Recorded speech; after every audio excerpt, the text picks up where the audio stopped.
Hello, everybody, and welcome to Soulful Conversation with Frank and Sheila Battle. Oh, Sheila. How's everybody doing? I thought he was going to do I was, but I decided just to bring it down a little bit. Okay, bring it down. We're Happy back. New Year, everybody. Happy New Year, everyone. It's good to be back. Yes. Trying to get back in the groove. Yes. Hope you all enjoyed our last episode about what's the word. What's the word? We got some great words people shared with us on our Soulful Conversation with Frank and Sheila Facebook page. Mm-hmm. We also have a Soulful Conversation. We call it Soulful Chats on that page. So you can go in there and have a little conversation as well. So and we do respond. We do. We try our best. We're going to get better at responding more timely, but hopefully, the goal is 24 hours, okay? Yeah. But we don't want you to wait for us to engage in a soulful conversation with our community. We want you to go ahead, jump in, have your say. Yeah. And if you want to go there and just start one, feel free to do so. Absolutely. We could very well use it. We could use it. Yeah, and we don't have to chime in for you guys to have a conversation. Yeah. So go for it. And don't be shy. It's 2019. Don't be shy. So what's going on? Anything new? So I think in the last episode we talked about how 15 Minutes of Grace, the book, is sold. It's sold out. Yes, it is. But we are going to get an order off to the publisher this week. We thank you for everyone who has sown into the ministry of 15 Minutes of Grace in this incredible book. I shouldn't call it an incredible book if I wrote it, right? It is an incredible book. It's an incredible book, but I don't want to sound, arrogant. That's not my heart. That's not my heart. What we purposed in our hearts was to start a conversation about grace. Yeah. And to introduce people to a practice that we have been doing here at the Battle Station for almost 2 decades. Yeah. And we wanted to share it with all of you. And so we're just grateful. That's all. We're just grateful. So you got anything else going on? People like it when we check in about the kids because we are a real couple. We actually are married and we like each other. And we love each other. Yes, we do. And we have 2 kids by birth. And then we have a whole heap of other children who just like to hang out here. Bonus children. Yes, we call them our bonus babies. Yes. So we are in the throes of parental engagement around college. Yeah, man. College applications, college acceptance letters, scholarship applications, essays, FAFSA. And the government want to know everything. They wants to know all your business. So when you move in your house. If I give you my tax return, ain't that enough? And you got to ask me all these questions. Asking a whole bunch of questions. I guess it's check and balance. I just think they nosy. So I don't know. I think it's called the CSP or CSS. We don't even want to say the wrong name, but I don't know the name of it. But we did it, and we got through it. Yeah. Yeah. So we're just gonna pray and wait. That the baby gonna get a full ride somewhere. We believe in. Yes, we Hallelujah. And y'all pray with us about that. And for us. And we'll pray for your cheering as well. Because our daughter Trinity, she's a little anxious about this process. So we had to have a conversation with her about this process. And so and we had to be honest with her about our feelings in it too. Yeah. I think that's one of the cool things that we do with our kids is we tell them how we feel too, because we want them to first of all learn language around how to express how they feel. Because the worst thing that could happen is somebody comes to you and tells you something about your child that they didn't feel comfortable telling you themselves. Right. And so we want to make sure that we wrap language around our children that helps them express and communicate how they feel, even when the feelings aren't so great. Yeah.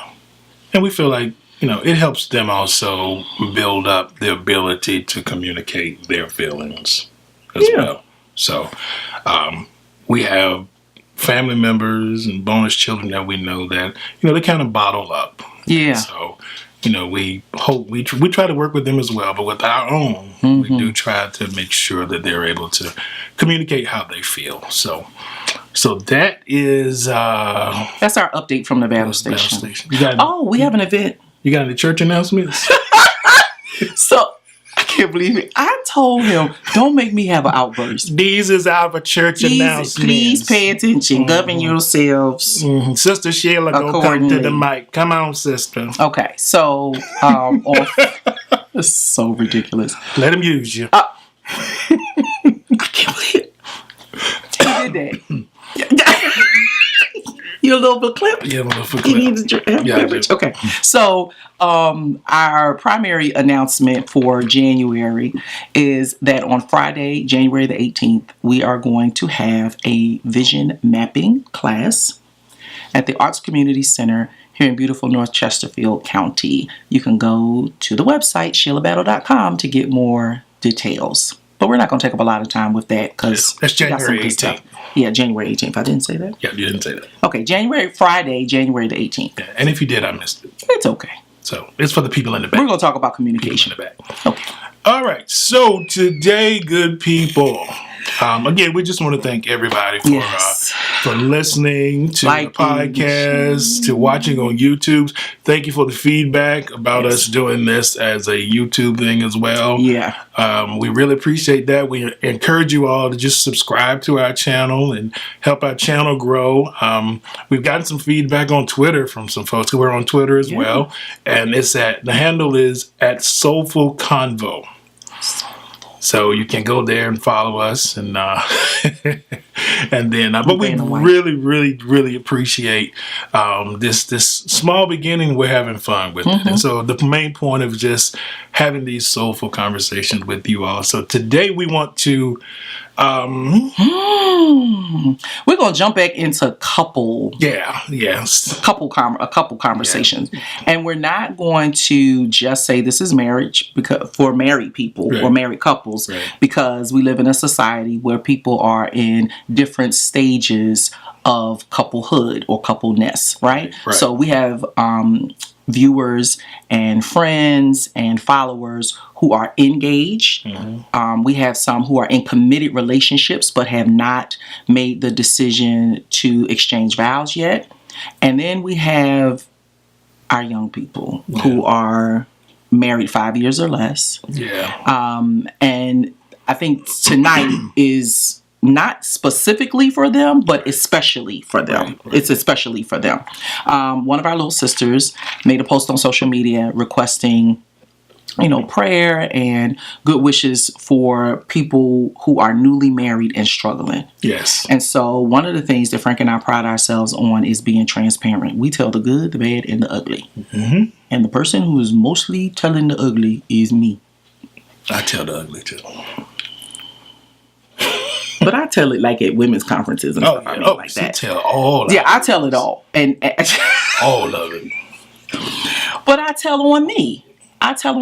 And so I wanted to make sure that we included specifically an invitation for those who have been married, and I'm going to up it a little bit, 10 years or less. If you've been married 10 years or less, this is especially for you, but it's for everybody. It's for everybody. So what we call it, the topic, the subject, whatever you want to call it, it's the top 10 things I wish I knew before I said I do. Before is the operative word. Before. Yeah, the B to the 4. Yes. So we're going to, because we promised to stay committed on time. Yeah, we are only going to share 5 of these. We're going to try to get through as many as we can in 30 minutes. Okay. So ready, set, go. We're going to start now. We have 10, but we're going to start. We're going to try to get through 5, and then we'll come back in a little bit and give you 5 more.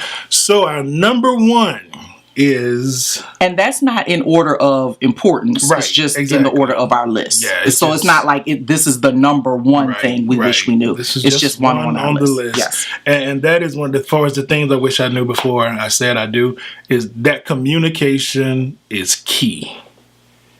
That communication is key.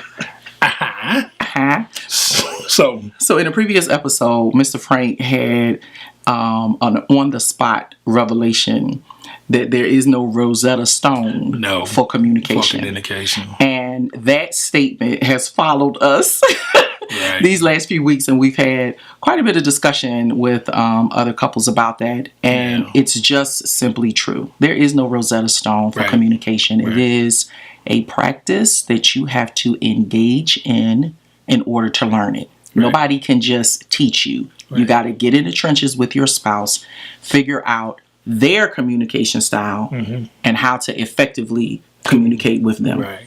And one of the things to help with that is when you bottle up and hold stuff back, that's not communication. It can present something that's problematic, because what ends up happening is you have someone guessing what's wrong with the other person. And you start assuming. And then once you start assuming, then you get into the head game of just thinking what you're thinking, and what you're thinking might not be what the real reality is. And you're off somewhere. You have created this whole scenario about what the spouse is mad at, maybe upset about, and you've assumed this and got into this assumption when really a conversation could have been the key to really letting you know what's going on. It sounds simple, but it happens. It happens. So one of the things that I share when I'm out and about is that I was famous for having a mental argument with Frank that he wasn't even present for. So what happens is you have an incident or a situation, and you're trying to be the peacemaker. You're trying not to argue. You're trying, not to come off as the nagging wife that's fussing. But what you end up doing is playing out that argument or that conversation in your head with yourself, by yourself, without the benefit of your spouse's truth and your spouse's insight. And so one of the ways that you can avoid doing that is if the situation is heated in the moment, you can table it. You and your spouse have to give each other permission to say, you know what? Not right now. Yeah. We will talk about it, but maybe not right now. And that avoids that arguing in your head. It helps to avoid that. Now, what we don't want you to do is if you give your spouse the grace to say, not right now. Okay, we absolutely have to talk about that. But you're on 10 and I'm on 11, and now right now isn't really a good time. What you don't do is get in your corner and rehearse your argument so that when the conversation does happen, all you're doing is blasting your mate and not really listening. And so we know that the art of communication does not just include your ability to articulate. It also includes your ability to listen. Yeah. And so if you're already revved up with your 3 points and a conclusion, you ain't really listening. And tabling it is not like slapping dominoes on the table. You know how we do, fella, when we slap them bones down? That's not tabling it. That's gonna get some real negative communication. Yes. And negative communication, when you have either the eyes rolling or, this right here. For those who can't see, my arms are folded. You try to talk to somebody and their arms are folded and they're sitting tight, that's very difficult. Right. Just very difficult. We teach that in a heated situation, the worst thing a husband can say when asked what's wrong is nothing. Yeah. And the worst thing the wife can say is I'm fine. So if you have an incident, you have a situation, try not to say, oh, it's nothing. And ladies, please don't say you're fine. I mean, you could be fine in the sense that you are gorgeous, but don't say you're fine if you're not. Yeah. It's so much better for you to say to your spouse, you know what, we do need to revisit this. But maybe right now, while our emotions are on 10, while our emotions are running high, this isn't a good time, because you don't want to attack. Yeah. It's not about attacking. It's about communication. Yeah. Okay. And so even in that communication piece, you can agree to disagree. You can agree to disagree. Absolutely. And you can disagree, but don't diss. I love that. Don't dismiss. That's so good, Mr. Disagree, Frank. but don't diss. I've learned. I may not say it, but I know, we put our stuff out there. I know the little code shutdown. That's a diss. That nonverbal stuff. That when I do that, that's a diss to you? No, I do. Okay. Okay. So we just had a moment. Thank you. I try not to work on that. I have worked on that. So I know about that disagreeing and dismissing. So please don't do that. And then don't diss each other. Right, so it's not just don't just dismiss the situation. It's don't diss each other. Yeah. So just because now isn't the right time or you didn't get your point across doesn't mean that I'm going to diss you and I'm going to attack you and I'm going to call out your faults and do all of that. We don't have to do that. We don't have to do that. Yeah, and then you get... That's not nice. Even in that, when it starts to get a little contentious, then you start getting into what we call the victim syndrome. Where you turn everything about you. Everything becomes about you. Everything about you. You wasn't even the one that's mad. Right. And maybe your spouse was the one that was mad and was bringing something to your attention. Yeah. And then you turn around and turn it into being about you. Don't do that. So don't do that. Don't play the victim. Even if you've been victimized, you can have a conversation about, kind of how you felt or the situation that occurred. But when you turn it to just being about you. Right. Talk about what, don't talk about who. Exactly. Very good. I like that. It's good stuff. Yeah, that's good stuff. And okay. So you want to go to number 2? Number 2, go ahead. Number 2 is, and of course he let me do this one because I have stories for days on this. So number 2 is that childhood baggage does exist and a wedding ring doesn't make it go away. Right. Your commitment at the altar when you say, leave your father and your mother, does not mean that you have also left your baggage. And so one of the examples of that showed up in our marriage was I had an incredible father. He was amazing. He was great. He was a provider. Yeah. His love language was acts of service and provision. He was going to provide. Right. Our lights were going to be on. We were going to eat. We were going to have clothes on our backs and shoes on our feet. And that was his expression of love. But my father could be, his tone could be harsh when he was talking to us. Didn't mean he didn't love us. It just meant that's how it came out. And we had to learn how to adjust and how to deal with that. And so I have a very gentle husband. And the first time he raised his voice at me, I fell apart because I just could not imagine. And I was like, this is not getting ready to turn into that.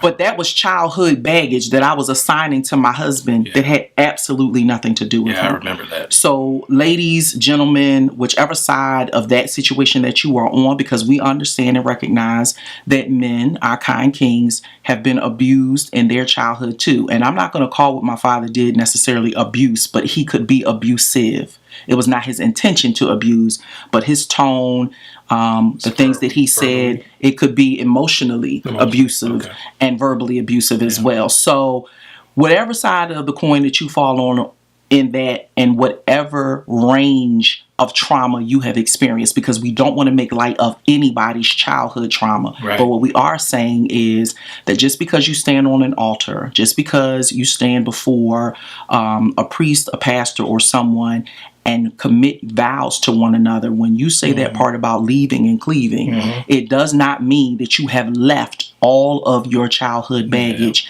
at the altar. And so there needs to be a space in the marriage, preferably in premarital counseling, where some of that is explored so that you know what your triggers are in the marriage. No one could have told me that my husband's elevated voice would have been a trigger for me. Yeah.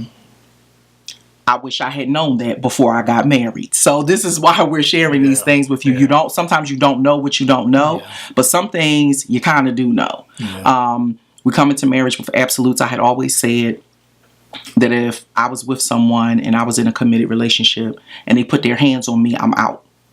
So we come in with these absolutes about certain forms of abuse or certain forms of trauma that we will not put up with. But he just raised his voice. It wasn't an attack. We were just in a heated fellowship. We was in a heated conversation, and his voice went up, and it immediately sent me back to being 6 years old. And so we got to be conscious, ladies and gentlemen, about what are those triggers? What are those things that we bring in either from childhood or a previous relationship? Right. Because a lot of times we're going off on our spouse and it's not even them. Yeah. It's just that they've triggered something that happened to us, and the ripple effect is this is reminding me subconsciously, emotionally, mentally, spiritually about several episodes that have happened across the span of your life. Right. And so we don't want you to assume that love is just going to cover it. Yeah.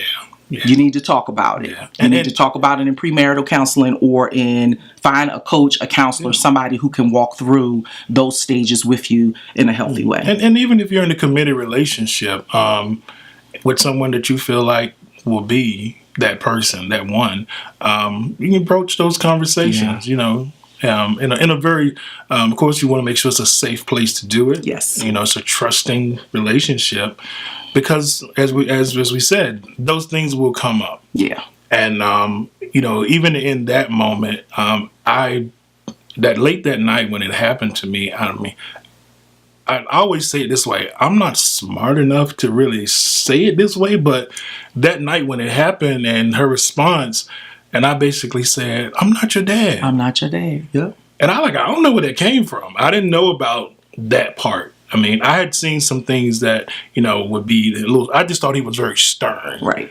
And when that he's happened, a man's man. Right, he's a man's man. Mm-hmm. And when that happened, and I said, "I'm not your dad," and then she just cried, and we just held her. It was a breaking moment, and it taught me a lot, and it's something that she was able to recognize as well. So that's a conversation to have. If you're in a committed relationship with someone and you really want to have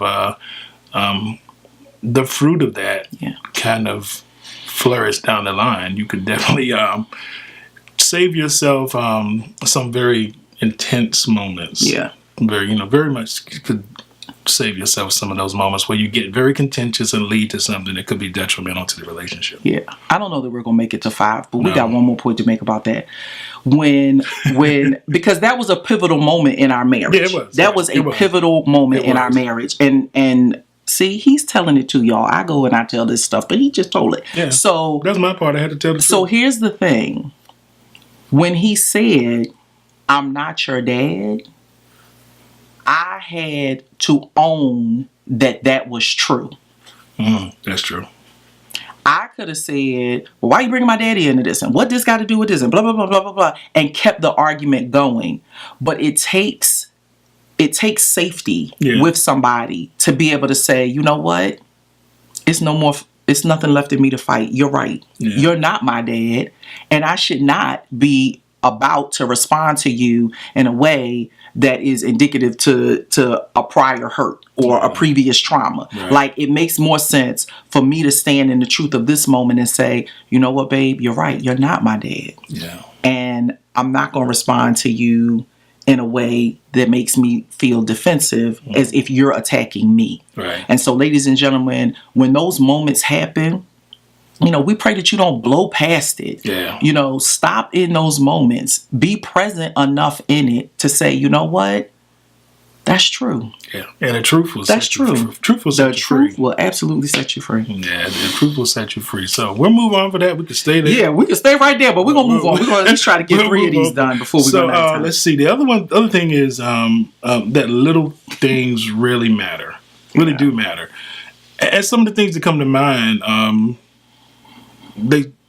we say little things, but they're actually they're sizable. They're sizable things, like I wrote them down so I wouldn't miss them all. So laughing, keeping your word, remembering important dates and things about one another, notes, texts through the day, just checking in. Gratitude, Absolutely. Those kind of things. I'm thankful. Hey, babe, I appreciate you doing that. Yeah. Just say those thank kind you. Of things. Just say thank you. thank you. Just showing some gratitude. Just say thank you. And so that's kind of you have any? Well, I think the thing that I wanted to pull out of that was about laughing. So on the last episode was a couple of things. So laughing is one of them, because on the last episode we talked about play, right? And that I need to play. The other thing I need to do is go ahead and laugh at my husband when he's actually funny. And he is funny. But sometimes I'm just like, I'm not going to laugh. And when other people are over here, I tell them, don't laugh at him. Don't laugh at him. Because I feel like it just, waters that thing when he's acting crazy. But Mr. Frank actually is funny. And he really is great. And all of his sisters will, be like, yes, Lord. He sure is funny. Okay, we know Mr. Frank is funny. But I need to just learn how to let it go and just laugh. Let it go. We're not going to do that because they're not giving us no sponsor money either. Anyway, keeping your word. In a previous episode, we talked about be intentional and impeccable with your word. You would be surprised how hard it is for your spouse to watch you keep your word to somebody else when they don't have a strong track record of you keeping your word to them. So that sounds like a little thing, but it's really a big thing. And the other thing is notes. So everybody knows my husband is a North Carolina Central Eagle. Yeah. And a couple of times a year, he takes a guy trip. And they go and they do all the stuff guys do at homecoming and all of that. My husband is a huge HBCU fanatic. He loves all of that stuff, and he loves North Carolina Central. But from the time we got married up until now, my husband has never left home for a weekend with the fellas and not left me a note. And I don't mean a card. Like, my husband writes me a handwritten note and leaves it somewhere that I will find it. Once we started having children, he did the same thing with our girls. And I know that I have kept every note. And if that's not really your thing, then that's not really going to affect you. But you got to learn your spouse enough to know what's important to them. Yeah. And him leaving those little notes is not little. It's huge. Our daughters, they like, did you get your note? Did you get your note? And I tell them don't read each other's notes because then they compare what daddy said to one versus what daddy said to the other. But we check in with each other and we say, everybody got their note, and we go in our rooms and we read them. And normally, and he doesn't know this, but normally what happens after that is we all get into bed together with our note and we're like, oh, daddy loves us. Like, it's so special. Like, he wrote us a note. And so they're a little older now. But they let him leave and not leave them a note. It's going to be a problem. They're going to text him and say, Daddy, where's my note? Did you hide it somewhere? Like, I can't find it. But he is famous for being intentional and very, very considerate about the fact I am getting ready to leave my ladies. I'm getting ready to leave. These are the women in my life, and I want to leave them a note. And it has stood the test of time of his love and commitment to us as his wife and his daughters, that he takes the time to do that, because you really don't have to. But we appreciate it. Thank you. I didn't know you was going to say all that. So, but you do. You leave us a note. I do. So, fellas, when you leave for a business trip, when you leave to go hang out with the fellas, no matter what it is, leave a note. Put it on their pillow. Put it by the toothpaste. Put it somewhere where they're going to find it. And it's just a little, hey, I was thinking about you. You know, I didn't just leave because I'm trying to get away from you. Even though sometimes he probably is. So the next one. Moving right along, because now he is totally embarrassed. Yeah. Okay. Yeah. The next one is that marriage is a constant work in progress. Right. Is it progress? Yes. Progress. Yes. Yeah, in progress. Constant work. Yeah. Learning to forgive, compromising, learning one another, learning what to do, what not to do, what to say, how to say it, all of that. When to shut your mouth and get somewhere and sit down. Set your whole self down. Yeah, because what you don't want to be told is for your spouse to tell you to go to the Coliseum and sit in all them seats. You don't want to be told that. Y'all don't say that to each other, do you? Somebody That's out there awful. does. That's mean. Don't do that. Don't That do lady right over there. She said that. See, I see you. All right, see, I got a witness. So, what we mean by constant work in progress is that it's not about you getting a day off. Because every day that you are blessed to be on this side of the dirt is a day for you to get it right. Yeah. Or make it better. Yeah. That's the two mindsets. Either you're getting it right from something that happened the day before, or you're making it better than it was the day before. So it's a constant work in progress, and it is about the progress. It's not about regression. Mm-hmm. So if you have in your mind that my marriage is progressing, it'll keep you out of the past. Mm-hmm. It'll keep you from slinging dirt, and it'll keep you from reminding your spouse of past mistakes. Yeah. Keep it moving forward. Yeah. Keep it about the progress of your marriage and where your next best step can land you in love. Now, it's something that we do. I don't know how we started this. And I know the first time either you said it or I said it, I was like, oh boy. Like we'll say, how am I doing? Yes. You good? You good? How am I doing? We good? We good? We good? You good? We good? Okay. You know, how am I doing? We started doing that. It's the check-in. Because don't assume, ladies. I mean, and I can't speak to the, I mean, I can say some things to the fellas, but to the ladies, don't assume because, you know, everything appears to be okay that your mate is all right. You know, men have things that are going on all the time, and we could get into everything from the systemic truths that are happening in our world today to what's happening on your man's job. Yeah. Just don't assume. Check in. Make sure, okay, are we good? Are you good? How are we doing? Are we okay? When we get to those seasons where we encounter a lot of our peers who are struggling in their marriages or who are ready to throw in the towel, I'm quick to say we good, because you know we don't want it to be in the water. Right. We don't want it just because it's in the neighborhood to show up at our house. So we check in and say, are we good? The other funny thing, well, it wasn't. It's funny, but it's not funny. It's kind of tongue in cheek. A few years ago, when our anniversary would come up, you would ask me, you want to go one more year? You want to go one more year? See, he thinks that's funny, right? Yeah. That's funny. So he would say, okay, we're going to go another year. We in it for another year. And honestly, you should do that. Like, check in and make sure that everybody's good. And if you're not, tell the truth. Yeah. Just tell the truth and say, you know what, I really could use some more time with you. Or I really miss us going on a date, or you know what I'm saying? And if you can do and have those kinds of conversations when it's not contentious, you gain a lot more ground than when it is contentious. If you go ahead and have that conversation while everything's good. Right. Because they're teachable moments. Absolutely. You learn and you're able to kind of go from there and say, oh, okay, well, babe, you know what? I know you felt that way. I'm going to work on that. You know, or help me work on that. Ain't nothing wrong with that. I would give them a funny example. What's that? My feet are constantly cold. Constant. But I hate wearing socks. To bed. Yeah. I hate wearing socks to bed, but my feet are ice cold all the time. And I ask my husband, still to this day, can I rub my feet on you? Because he's always warm. I'm not going to take it for granted because that might get on his nerves. And sometimes I say, does this bother you that I'm doing this? And he'll say, no. And I guess he's thinking, it's been 23 years. Like, but check in. Yeah. Check in and make sure that, you know, those little things that you do aren't getting on your spouse's nerves. It's an opportunity to have a conversation in case it is. Yes. And it's a good conversation. I want you to read the next one because I know, and the reason I say that is because it's something that you say sometimes. I say this to him every night. So number 5, we made it to number 5, y'all, and we're going to hurry up and get out your way.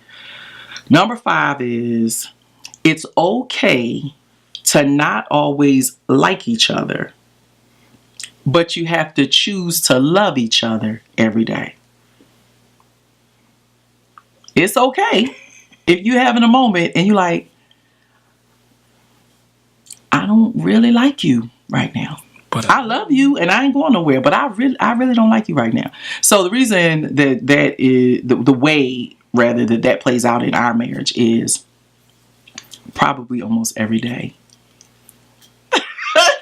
I like you. I say to Frank, I like you. I like you too. And I say, are you my friend? Mm-hmm. I ask him every day. I say, are you my friend? Mm-hmm. And that sounds silly. That might sound a little juvenile, but it's really not, because I'm a lot. And there could be some moments where I'm not likable. I hope I'm always lovable. But there might be some moments where I'm not exactly likable, where my tone could be off or my attitude could need an adjustment. And so I want my husband to know I actually like you. Like, I like hanging out with you. I like doing stuff with you. I like doing this with you. I like our life. I like how we have, how God has blessed us to live out the way we live here at the battle station and to do all of this fun, cool stuff. But yeah, before we go to bed, Yeah, she does. I say, hey, babe, like you. And when I try to beat her to it, she was like, that's my thing. That's my thing. Like, you got to find your own thing. You know what I'm saying? I like you, though. Bruhs, if your wife got a thing that she say to you, don't steal her thing. Find your thing. Find your little cute thing that you say. You can steal it. I say, are you my friend?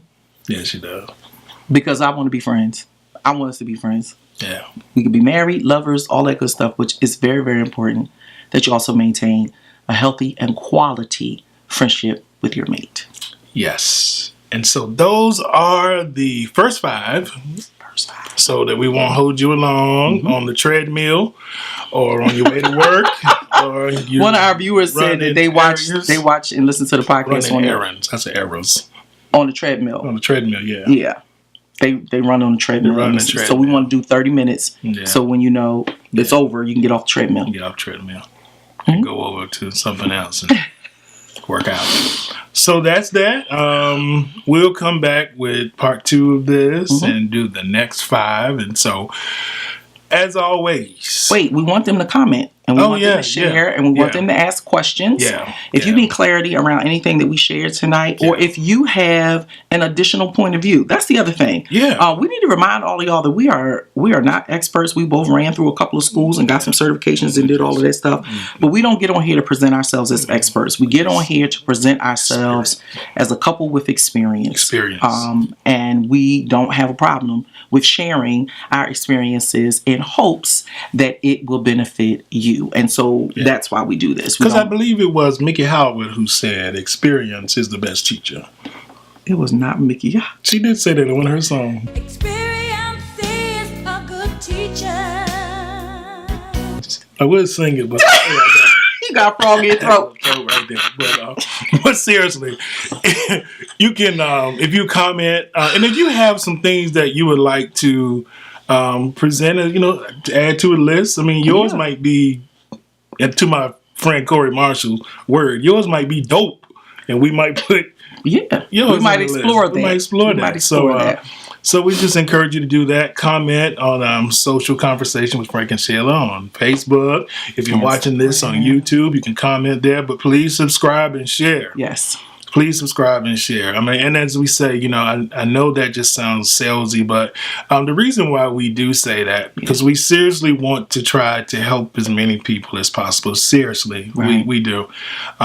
We really do. And that's, if we help one, that's great, but we just want to really try to reach as many people as possible and encourage marriage and relationships. Yeah. Get some positivity going on. Yeah. Out in this here world that we live in. Yeah, we said that we want to provide an alternative. Yeah. There's a lot out there. Yeah. And we just want to give you guys something else, an alternative that can point you in the direction of love and peace and grace. Yeah. Because that's what it's about. So we appreciate you. Absolutely. We appreciate you. And until next time. That's it. Yeah, that's it. Because, you usually go, I just want to make sure, I'm done. Are you good? I'm good. Are you good? I'm good. Okay, that's a whole nother thing that we're not going to talk about. No, we're not. But again, we want to thank you for tuning in. Thank you for watching. Thank you for listening. Yes. Thank you for sharing, liking, and commenting. I set a goal, and I'm just going to make it public. I set a goal that we would get 100 new followers in the next 100 days. And so if you could help us do that, that would be awesome. I know, but I just put that that just came in my mind, like 100 new followers. So if every one of you introduced this podcast, this episode to one more person. And same on YouTube. Yeah. Hit that subscribe button and the little bell beside it. You gotta set a goal. That way you'll always know that there's a new podcast or new episode out there. So, but we really appreciate each and every one of you for taking the time out to just take this journey with us. I mean, we hope you've been blessed by it. We hope you've been encouraged by it. And we definitely appreciate each and every one of you. So we're going to sign off now. This is Soulful Conversation with Frank and Sheila Battle. Take care, family, and be well. God bless. Peace. Bye.